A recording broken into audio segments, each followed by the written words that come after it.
Okay, so question number 4 जो यहाँ पे है वो है state whether the following are true और फॉल्स, जस्टिफाई योर आंसर। तो यहाँ पे हमें आंसर को जस्टिफाई करना है कि आंसर हमें ट्रू आ रहा है या फॉल्स आ रहा है। तो यहाँ पे क्वेश्चन नंबर 4 का जो फर्स्ट पार्ट है इसको हम देख लेते हैं।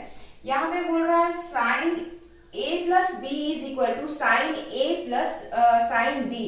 तो एलएचएस और एलएचएस इक्वल टू आरएचएस दोनों अगर हमें इक्वल आ जाते हैं तो यहाँ पे क्या हो जाएगा, हमारा आंसर जस्टिफाई हो जाएगा। दैट मीन्स हमारा आंसर ट्रू हो जाएगा। तो यहाँ पे हम देखते हैं first one, sine A plus B is equal to sine A plus sine B.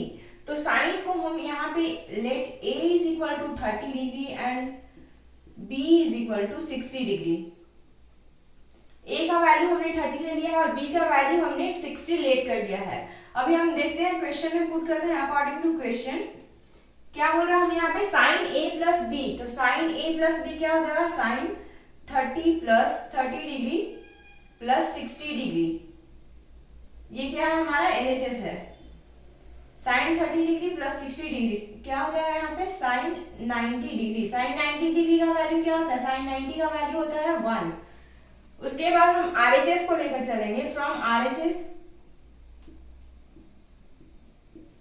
RHS को लेकर चलने में हमें क्या हो जाएगा, साइन ए का वैल्यू है साइन 30 यहाँ पे साइन ए की जगह पे 30 वैल्यू पुट करेंगे और साइन बी है हमारा 60, साइन 60।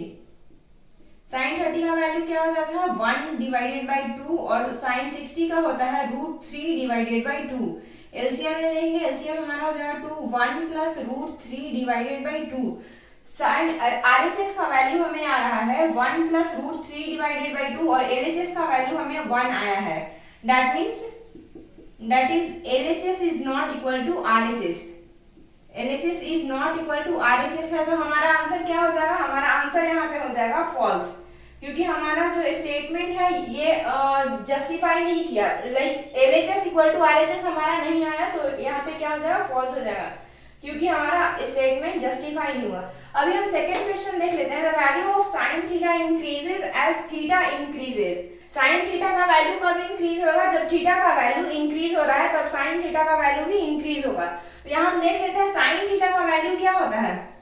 साइन थीटा का साइन 0 का वैल्यू कितना होता है, यहाँ पे कर लेते हैं sine 0 degree 30 degree 45 degree 60 degree and 90 degree. तो साइन 0 का वैल्यू क्या होता है, साइन 0 का ये हो गया हमारा थीटा। थीटा क्या हो रहा है, यहाँ से लेफ्ट टू राइट क्या हो रहा है, थीटा हमारा इंक्रीज हो रहा है। तो अभी हम देखते हैं कि अगर थीटा इंक्रीज हो रहा है तो साइन का वैल्यू इंक्रीज होता है या नहीं होता है। तो साइन 0 का वैल्यू क्या होता है, साइन 0 का वैल्यू हो जाता है हमें 0। साइन 30 का वैल्यू हो जाता है 1 डिवाइडेड बाई 2। साइन 40 का वैल्यू होता है 1√2 एंड साइन 60 का वैल्यू हो जाता है √3 डिवाइडेड बाई 2 एंड साइन 90 का वैल्यू हो जाता है 1। तो यहाँ पे हम देख रहे हैं कि थीटा जैसे जैसे इंक्रीज हो रहा है 0 30 45 60 90 जा रहा है, वैसे ही साइन यहाँ पे वैल्यूज भी इंक्रीज हो रहा है, साइन का वैल्यू भी इंक्रीज हो रहा है। तो हम क्या बोलेंगे, ये स्टेटमेंट हमारा ट्रू है, क्योंकि सेकेंड स्टेटमेंट हमारा ट्रू है क्योंकि थीटा इंक्रीज कर रहा है तो साइन का वैल्यू भी इंक्रीज हो रहा है। अब यहाँ पे हम देख रहे हैं कि थीटा इंक्रीज हो रहा है और 0 का वैल्यू साइन का वैल्यू भी इंक्रीज हो रहा है।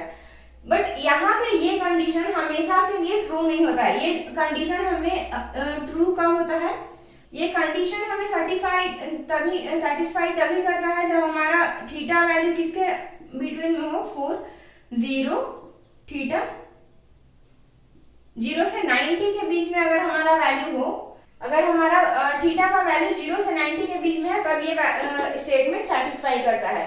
अगर 90 के बाद हमारा एंगल है तो क्या हो जाएगा, ये स्टेटमेंट हमारा रॉन्ग हो जाएगा। वैसे ही हम थर्ड क्वेश्चन देख लेते हैं। थर्ड में क्या बोल रहा है, the value of cos theta increases as theta increases.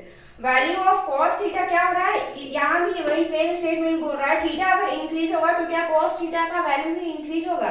तो यहाँ पे देख लेते हैं हमारा cos थीटा का वैल्यू क्या होता है। cos थीटा का वैल्यू लिखने के लिए हम साइन का अपोजिट कर देंगे। तो यहाँ पे cos 0 का वैल्यू क्या हो जाएगा, 1 हो जाएगा और cos 30 का हो जाएगा √3 divided by 2 1 divided by √2 1/2 and 0। तो यहाँ पे क्या हो रहा है, जैसे जैसे थीटा का वैल्यू इंक्रीज हो रहा है हमारा cos का वैल्यू जो यहाँ पे ट्रिग्नोमेट्रिक रेशियो है इसका वैल्यू क्या हो रहा है, हमारा डिक्रीज हो रहा है। यहाँ पे थीटा का वैल्यू अगर इंक्रीज हो रहा है तो कॉस का वैल्यू क्या हो रहा है, डिक्रीज हो रहा है। तो ये स्टेटमेंट हमारा क्या हो गया, फॉल्स हो गया। ये स्टेटमेंट हमारा फॉल्स तब तक है जब तक हमारा थीटा किसके बीच में वैरी कर रहा है, थीटा हमारा 0 डिग्री और 90 डिग्री के बीच में जब तक वैरी कर रहा है तब तक ये हमारा स्टेटमेंट फॉल्स होगा। थर्ड देख लेते हैं, sine theta is equal to cos theta. Sine theta is equal to cos theta for all values of theta. तो यहाँ पे पूछ रहा है साइन थीटा और कॉस थीटा का वैल्यू, जितने भी हमारे वैल्यूज है जो 0, 30, 45, 60, 90 थीटा के वैल्यू जितने भी हैं, क्या सभी के लिए साइन थीटा और कॉस थीटा इक्वल होता है? बिल्कुल भी नहीं। यहाँ पे हम देख सकते हैं कि 0, 30, 45, 60, 90 सभी के वैल्यू क्या है, चेंज है, बट द सेम हमारा वैल्यू क्या होता है 45 पे। At 45 degree sine theta is equal to cos theta होता है हमारा।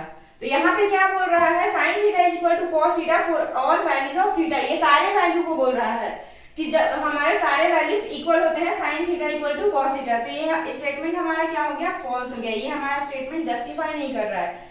फिफ्थ वन है, फोर्थ पार्ट का फिफ्थ वन क्वेश्चन है, cot A is not defined for A is equal to 0। Cot A define नहीं होता है अगर वैल्यू ए का, एंगल का वैल्यू अगर हम 0 रख दें तो वैल्यू अनडिफाइंड, नॉट डिफाइन होता है। तो यहाँ पे हम देख लेते हैं कॉट ए को क्या लिख सकते हैं, कॉट ए को हम cos A divided by sine A लिख सकते हैं। अभी हम कॉस ए की जगह पे 0, एंगल की जगह पे 0 पुट कर रहे हैं, 0 डिवाइडेड बाई साइन 0। तो cos 0 का वैल्यू हमें क्या होता है, cos 0 का वैल्यू हमें 1 मिलता है और sin 0 का वैल्यू क्या होता है, 0। अगर 1 डिवाइडेड बाई 0 कुछ होता है, 1 डिवाइडेड बाई 0 हो रहा है तो क्या हो जाएगा हमारा वैल्यू, इंफिनिटी हो जाएगा। और इंफिनिटी क्या होता है हमारा, नॉट डिफाइन होता है। इसका वैल्यू हमें नॉट डिफाइन होता है। तो यहाँ क्वेश्चन नंबर 4 यहाँ पे हमारा कंप्लीट हो गया है और नेक्स्ट हम चैप्टर स्टार्ट करेंगे एक्सरसाइज 8.3 इंट्रोडक्शन।